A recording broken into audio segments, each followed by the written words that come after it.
यहाँ पर, और हम तमाम लोग उनके स्वागत में यहाँ पे खड़े हुए हैं थे और लंबे समय से हम लोग खड़े हुए थे। उनकी यात्रा जो है वो सुपौल, फुलपरास, झंझारपुर होते हुए, सकरी होते हुए अभी यहाँ पर पहुँची है और यहाँ रात्रि विश्राम है। और जब वो पहुँचे तो हमने अपने नेता को इस प्ले कार्ड को दिखाया और पहले भी हमने अपने माध्यम से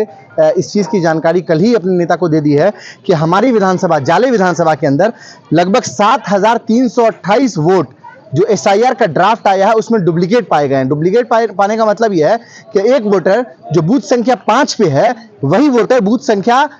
25 पे भी है, वही वोटर बूथ संख्या 15 पे भी है। तो एक वोटर जो है वो 3-3 बूथ के ऊपर है उसका वोट और अलग अलग इपिक नंबर के साथ है। फिर हमने क्या किया कि इस डेटा को निकालने के बाद इसका फिजिकल वेरिफिकेशन किया और गया है या तो उसका 1-2 साल का एज डिफरेंस कर दिया गया है और उसका बूथ नंबर चेंज कर दिया गया है, जिसकी वजह से एक वोटर जो है वो 3-3 बूथ पे उसका नाम आ चुका है। इसी का मैसेज हम लोग अपने नेता श्री राहुल गांधी जी और बिहार नेता प्रतिपक्ष श्री तेजस्वी यादव जी और तमाम लीडर्स को, प्रियंका गांधी जी आई हैं, उन तमाम लोगों को हम ये मैसेज देना इस माध्यम से। और कल जब ये यात्रा शुरू होगी या राहुल जी की सुबह 8 बजे यहाँ से, तो उस दौरान भी हम तमाम लोग इस मैसेज को आप लोगों के माध्यम से फ्लोट करेंगे कि चुनाव आयोग जो कि ये दावा कर रहा था कि SIR में हम सफाई कर रहे हैं, जो इलेक्टोरल रोल है वो गंदा है उसकी सफाई कर रहे हैं, तो क्या ये इसी तरह की सफाई है कि एक व्यक्ति का नाम 3 बूथ पर है और अगर चुनाव आयोग वेरीफाई नहीं कर सकता तो मेरे साथ चले चुनाव आयोग, मैं उनको वेरीफाई कराता हूं। क्योंकि हमारी टीम ने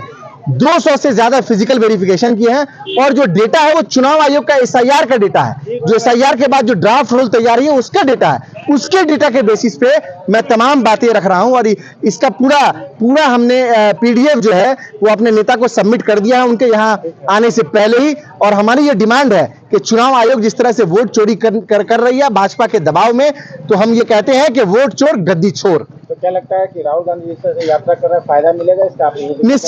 निश्चित तौर पर जननायक जब आते हैं तो जननायक के आगमन से तब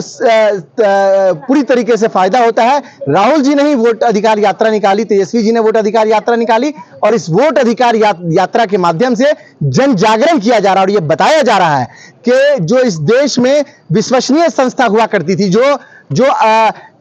इंडिपेंडेंट संस्था हुआ करती थी, उन तमाम को तोता बना दिया गया है। उस तोता बनाने की कड़ी में चुनाव आयोग को भी तोता बना दिया गया। एक दौर था जब TN शेषन का दौर था कि चुनाव आयोग के नाम पर जो है वो सब लोग थर-थर कांपते थे कि इसके इतना ईमानदार व्यक्ति नहीं हो सकता। और आज का दौर है कि चुनाव आयोग जो है वो एक तोता बन चुका है जो भाजपा के दबाव में, सरकार के दबाव में इस तरह से काम कर रहा है। हम भी चाहते हैं कि वोटर लिस्ट क्लीन होना चाहिए, लेकिन इस तरह से क्लीन नहीं होना चाहिए कि 7,328 वोट आपने डुप्लीकेशन कर दिया और भी गड़बड़ियां हैं। उन तमाम गड़बड़ियों पर रिसर्च चल रहा है और तमाम चीजें हम चुनाव आयोग के सामने रखने की कोशिश